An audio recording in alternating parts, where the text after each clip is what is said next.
ಅತಿ ಪರಿಶುದ್ಧ ನಾಮಕ್ಕೆ ಸ್ತೋತ್ರವಾಗಲಿ. ಮತ್ತೊಂದು ದಿನವನ್ನು ಕಾಣುವಂತೆ ದೇವರು ನಮಗೆ ಕೃಪೆ ಮಾಡಿದ್ದಕ್ಕಾಗಿ ಸ್ತೋತ್ರ. ಆತನು ಮಾಡಿದೆಲ್ಲ ಉಪಕಾರಗಳಿಗಾಗಿ, ಎಲ್ಲ ಆಶೀರ್ವಾದಗಳಿಗಾಗಿ ದೇವರಿಗೆ ಸ್ತೋತ್ರವನ್ನು, ಮಹಿಮೆಯನ್ನು ಸಲ್ಲಿಸ್ತೇನೆ. ಇಂದಿನ ವೇದ ಅಧ್ಯಯನಕ್ಕಾಗಿ ಒಂದು ವಾಕ್ಯವನ್ನು ಓದಿಕೊಳ್ಳೋಣ. ಯೋಬನ ಪುಸ್ತಕ 8ನೇ ಅಧ್ಯಾಯ 7ನೇ ವಾಕ್ಯ. ನಿನ್ನ ಮೊದಲನೆಯ ಸ್ಥಿತಿಯು ಅಲ್ಪವಾಗಿದ್ದರೂ ನಿನ್ನ ಕಡೆಯ ಸ್ಥಿತಿಯು ಬಹಳ ವೃದ್ಧಿ ಹೊಂದುವುದು. ಯೋಬನ ಕುರಿತಾಗಿ ನಾವು ನೋಡ್ತೇವೆ. ಊಚ್ ದೇಶದಲ್ಲಿ ದೊಡ್ಡ ಶ್ರೀಮಂತನಾದಂತಹ ಒಬ್ಬ ವ್ಯಕ್ತಿಯಾಗಿದ್ದನು ಯೋಬನು.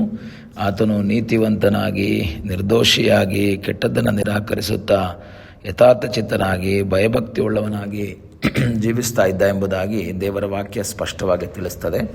1 ಮತ್ತು 2 ಅಧ್ಯಾಯಗಳಲ್ಲಿ ಸೈತಾನ ಮತ್ತು ದೇವರ ಮಧ್ಯದಲ್ಲಿರುವಂತಹ ಕಾನ್ವರ್ಸೇಷನ್ ನೋಡಿ ನಾವು ನೋಡ್ತಾ ಇದ್ದೀವಿ.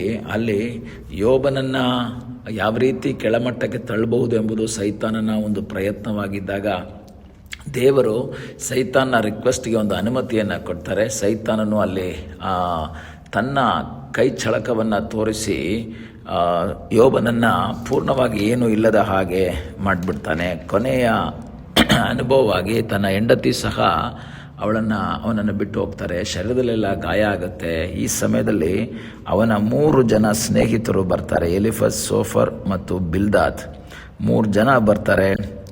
ಅವನ ಸಂಗಡ ಮಾತನಾಡುವುದಕ್ಕಾಗಿ ಯೋಬನ ಸ್ನೇಹಿತರಾಗಿ ಅವರು ಬರ್ತಾರೆ. ಆದರೆ ಸನ್ನಿವೇಶ ನೋಡಿದಾಗ 7 ದಿವಸ ಏನೂ ಮಾತಾಡ್ದಲೇ ಅವನ ಜೊತೆಯಲ್ಲಿ ಕೂತ್ಕೊಳ್ತಾರೆ, ನಿರಾಶೆಯಿಂದ ಇರ್ತಾರೆ. ನಂತರ 3ನೇ ಅಧ್ಯಾಯದಿಂದ ಪ್ರಾರಂಭ ಆಗ್ತದೆ. ಈ 4 ಜನರ ಮಧ್ಯೆ ಇರುವಂತಹ ಕಾನ್ವರ್ಸೇಷನ್ ಸ್ಟಾರ್ಟ್ ಆಗ್ತದೆ. ಯೋಬ ಮಾತಾಡ್ತಾನೆ, ಎಲಿಫಸ್ ಮಾತಾಡ್ತಾನೆ, ಬಿಲ್ದದ್ ಮಾತಾಡ್ತಾನೆ, ಸೋಫರ್ ಮಾತಾಡ್ತಾನೆ. ಅವರೆಲ್ಲರೂ ಬಂದಿರೋದು ಸಮಾಧಾನ ಕೊಡುವುದಕ್ಕಾಗಿ ಬಂದಿದ್ದಾರೆ. ಆದರೆ ಅವರ ಮಾತುಗಳು ಯೋಬನಿಗೆ ಸಮಾಧಾನ ಕೊಡ್ತಾ ಇಲ್ಲ. ಬದಲಾಗಿ ಯೋಬನನ್ನು ಮತ್ತೆ ವೇದನೆಗೆ ತಳ್ತಾ ಇದೆ, ಮತ್ತೆ ಅವನನ್ನು ನಿರಾಶೆಗೆ ತಳ್ತಾ ಇದೆ. ಹಾಗಾದರೆ ಅವನ ಜೀವಿತದ ಆ ವೇದನೆಯ ಅನುಭವದಲ್ಲಿ ಮಾತಾಡ್ತಾ ಬರಬೇಕಾದ್ರೆ ಬಿಲ್ದದ್ 8ನೇ ಅಧ್ಯಾಯದಲ್ಲಿ ನಾವು ನೋಡಬೇಕಾದ್ರೆ ಬಿಲ್ದದ್ದನ್ನು ಮಾತಾಡೋಕ್ಕೆ ಪ್ರಾರಂಭ ಮಾಡ್ತಾನೆ. ಬಿಲ್ದದ್ದನ್ನು ಮಾತಾಡಿ ಹೇಳುವಂತಹ ಒಂದು ಮಾತು ಏನು ಅಂದರೆ 5ನೇ ವಾಕ್ಯದಿಂದ ನಾವು ನೋಡಬೇಕಾದ್ರೆ 8:5, ನೀನು ಶುದ್ಧನು, ಯಥಾರ್ಥನೂ ಆಗಿ ಕುತೂಹಲದಿಂದ ಆತನ ಪ್ರಸನ್ನತೆಯನ್ನು ಬಯಸಿ ಸರ್ವಶಕ್ತನಿಗೆ ನಿನ್ನ ವಿಜ್ಞಾಪನೆಯನ್ನು ಮಾಡಿಕೊಂಡರೆ ಆತನು ನಿಶ್ಚಯವಾಗಿ ನಿನಗೋಸ್ಕರ ಎಚ್ಚೆತ್ತು ನಿನ್ನ ನೀತಿಯ ನಿವಾಸವನ್ನು ಸಮೃದ್ಧಿಗೊಳಿಸುವನು. ಈಗ ಬಿಲ್ದಾದ್ ಹೇಳ್ತಾ ಇದ್ದಾನೆ, ನೀನು ಶುದ್ಧನಾಗಿದ್ದು, ಯಥಾರ್ಥನಾಗಿದ್ದು, ಕುತೂಹಲದಿಂದ ಆತನ ಪ್ರಸನ್ನತೆಯನ್ನು ನೋಡೋದಾದರೆ, ಕುತೂಹಲದಿಂದ ಆಸಕ್ತಿಯಿಂದ ಆತನ ಪ್ರಸನ್ನತೆಯನ್ನು ಬಯಸೋದಾದರೆ, ಮಾತ್ರವಲ್ಲ ಸರ್ವಶಕ್ತನಿಗೆ ನಿನ್ನ ವಿಜ್ಞಾಪನೆಯನ್ನು ನೀನು ಮಾಡಿಕೊಳ್ಳುವುದಾದರೆ ನಿಶ್ಚಯವಾಗಿ ಆತನು ನಿನಗೋಸ್ಕರ ಎದ್ದು ಬರ್ತಾನೆ. ಪ್ರಿಯ ದೇವರ ಮಕ್ಕಳೇ, ನೀವು ದೇವರ ವಾಕ್ಯವನ್ನು ಅನುಸರಿಸಿ ಆತನ ಪ್ರಸನ್ನತೆಯನ್ನು ಬಯಸುತ್ತಾ ನಾವು ಪ್ರಾರ್ಥನೆ ಮಾಡಿ ನಾವು ಮುಂದೆ ಸಾಗುವುದಾದರೆ, ವಿಜ್ಞಾಪನೆ ಮಾಡಿ ದೇವರ ಒಂದು ಉತ್ತರಕ್ಕಾಗಿ, ಬಿಡುಗಡೆಗಾಗಿ ನಾವು ಕಾಯುವುದಾದರೆ, ವಾಕ್ಯ ನಮಗೆ ಹೇಳ್ತದೆ ಆತನು ನಮಗೋಸ್ಕರ ಎಚ್ಚೆತ್ತು ಬರುವಂತಹ ದೇವರಾಗಿದ್ದಾನೆ. ದೇವರು ಎದ್ದು ಹೊರಡುವಾಗ ಆತನ ವೈರಿಗಳು ಚದುರಿ ಹೋಗುವರೆಂಬುದಾಗಿ ಕೀರ್ತನೆ 68ರಲ್ಲಿ ನಾವು ನೋಡ್ತೇವೆ. ನಿಮ್ಮ ಜೀವಿತದಲ್ಲಿ ನಮ್ಮನ್ನು ಕುಂಠಿತಗೊಳಿಸುವುದಕ್ಕಾಗಿ, ನಮ್ಮನ್ನು ಬಲಹೀನಗೊಳಿಸುವುದಕ್ಕಾಗಿ ಬರುವಂತಹ ಶತ್ರುಗಳ ಮುಂದೆ ದೇವರು ಎದ್ದಾಗ, ದೇವರು ಎದ್ದು ನಿಂತರೆ ಆ ಶತ್ರುಗಳೆಲ್ಲ ಚದರಿ ಹೋಗುವರು. ಈಗಲೇ ಸಮಯದಲ್ಲಿ ಕರ್ತನ ಸನ್ನಿಧಾನದಲ್ಲಿ ಪ್ರಾರ್ಥಿಸುವಂಥ ದೇವರ ಮಗುವೆ, ನಿನಗಾಗಿ ಅದ್ಭುತವನ್ನು ಮಾಡುವ ಸರ್ವಶಕ್ತನಾದ ಒಬ್ಬ ದೇವರಿದ್ದಾನೆ. ಬಿಲ್ದಾದನು ಮಾತಾಡ್ತಾ ಇದ್ದಾನೆ, ಆತನು ನಿಶ್ಚಯವಾಗಿ ನಿನಗೋಸ್ಕರ ಎಚ್ಚೆತ್ತುಕೊಳ್ತಾನೆ, ನಿನಗೋಸ್ಕರ ಎದ್ದು ಬರ್ತಾನೆ. ಯಾವಾಗ? ನೀನು ಪ್ರಾರ್ಥನೆ ಮಾಡುವಾಗ, ನೀನು ಆತನನ್ನು ಬಯಸುವಾಗ, ನೀನು ಆತನ ಚಿತ್ತಕ್ಕೆ ವಿಧೇಯನಾಗುವಾಗ ನಿನಗಾಗಿ ಎಚ್ಚೆತ್ತು ಬರುವ ಒಬ್ಬ ದೇವರಿದ್ದಾನೆ. ಈ ಸಮಯದಲ್ಲಿ ಕರ್ತನ ಸನ್ನಿಧಾನದಲ್ಲಿ ಹೇಳೋಣ, ಸ್ವಾಮಿ ನನಗಾಗಿ ಎಚ್ಚೆತ್ತು ಬರುವಂತಹ ಒಬ್ಬ ದೇವರು ನೀನಾಗಿರುವುದಕ್ಕಾಗಿ ಸ್ತೋತ್ರ.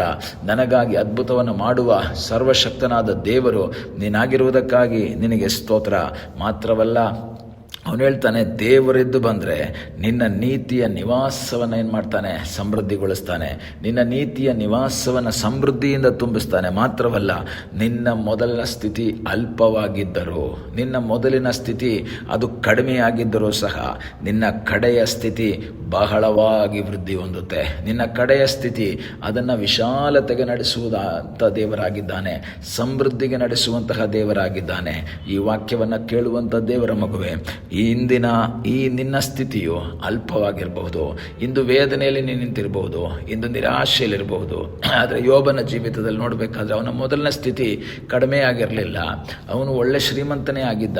ಆದರೆ ಬಿಲ್ದಾದ್ ಹೇಳ್ತಾನೆ, ಈ ಕಷ್ಟದ ಮಧ್ಯದಲ್ಲಿ ನೀನು ದೇವರನ್ನು ಬಯಸುವುದಾದರೆ, ಈ ಇಕ್ಕಟ್ಟಿನ ಮಧ್ಯದಲ್ಲಿ ನೀನು ದೇವರಲ್ಲಿ ಪ್ರಾರ್ಥನೆ ಮಾಡುವುದಾದರೆ, ನಿನ್ನ ಮೊದಲ ಸ್ಥಿತಿಗಿಂತ ಉನ್ನತವಾಗಿ ನಡೆಸುವಂತಹ ಒಬ್ಬ ದೇವರಿದ್ದಾನೆ. ಈ ಅಗಲ ಸಮಯದಲ್ಲಿ ನನ್ನನ್ನು ಕೇಳುವ ದೇವರ ಮಕ್ಕಳೇ, ಇಂದು ವೇದನೆಯಲ್ಲಿ, ನಿರಾಶೆಯಲ್ಲಿ, ದುಃಖದಲ್ಲಿ ಹಾದು ಹೋಗ್ತಾ ಇರಬಹುದು. ಆದರೆ ಅದರ ಮಧ್ಯದಲ್ಲೂ ಸಹ ನೀನು ದೇವರನ್ನು ಬಯಸಿ ಆತನ ಬಳಿಯಲ್ಲಿ ಪ್ರಾರ್ಥನೆ ಮಾಡುವುದಾದರೆ, ನಿನ್ನ ಮುಂಚಿನ ಸ್ಥಿತಿಗಿಂತ, ಇಂದಿನ ಸ್ಥಿತಿಗಿಂತ ಉನ್ನತವಾಗಿ ನಡೆಸುವುದಕ್ಕೆ ಶಕ್ತನಾದ ಒಬ್ಬ ದೇವರಿದ್ದಾನೆ. ಆ ದೇವರಲ್ಲಿ ನೀನು ಆಶ್ರಯಿಸು. ಆ ದೇವರ ಮುಖವನ್ನು ನೀನು ನೋಡು. ನಿನ್ನ ಮೊದಲನ ಸ್ಥಿತಿಗಿಂತ ಆ ಕಡೆಯ ಸ್ಥಿತಿ ಆಶೀರ್ವಾದಕರವಾಗಿ ಮಾಡುವಂತಹ ಒಬ್ಬ ದೇವರಾಗಿದ್ದಾನೆ. ಪ್ರಾರ್ಥನೆ ಮಾಡೋಣ. ನಮ್ಮನ್ನು ಬಹಳವಾಗಿ ಪ್ರೀತಿ ಮಾಡುವ ಪರಲೋಕದ ತಂದೆಯಾದ ದೇವರೇ, ಈ ಸಮಯಕ್ಕಾಗಿ ಸ್ತೋತ್ರ. ಈ ಸಮಯದಲ್ಲಿ ಮತ್ತೊಂದು ಆವರ್ತಿ ನಿನ್ನ ಸಂಧಾನದಲ್ಲಿ ನಾವು ಬಂದಿದ್ದೇವಪ್ಪ. ದೇವರೇ, ವಾಕ್ಯವನ್ನು ಕೇಳುವಂಥ ನಿನ್ನ ಮಕ್ಕಳ ಸ್ಥಿತಿ ಯಾವ ರೀತಿ ಇದೆ ನಮಗೆ ಗೊತ್ತಿಲ್ಲಪ್ಪ. ಅದರ ಮಧ್ಯದಲ್ಲೂ ಅದ್ಭುತ ಮಾಡುವ ಸರ್ವಶಕ್ತನಾದ ದೇವರು ನೀನಾಗಿರುವುದಕ್ಕಾಗಿ ಸ್ತೋತ್ರ. ನಿನ್ನ ಬಿಡುಗಡೆ ಹಸ್ತವನ್ನು ನೀಡಿ ಅವರ ಜೀವಿತದಲ್ಲಿ ದೇವರೇ ಅವರಿಗೋಸ್ಕರ ಎದ್ದು ದೇವರೇ ಎಚ್ಚೆತ್ತು ಅವರನ್ನು ಸಮೃದ್ಧಿಗೊಳಿಸು, ಅವರನ್ನು ಆಶೀರ್ವದಿಸು, ಅವರ ಅಂತ್ಯಸ್ಥಿತಿ ಇನ್ನೂ ಉನ್ನತವಾಗಿ ನಡೆಸು. ಪ್ರಾರ್ಥನೆಯನ್ನು ಕೇಳಿದ್ದಕ್ಕಾಗಿ ಸ್ತೋತ್ರ. ಯೇಸುವಿನ ನಾಮದಲ್ಲಿ ತಂದೆಯೇ, ಆಮೇನ್. God bless you.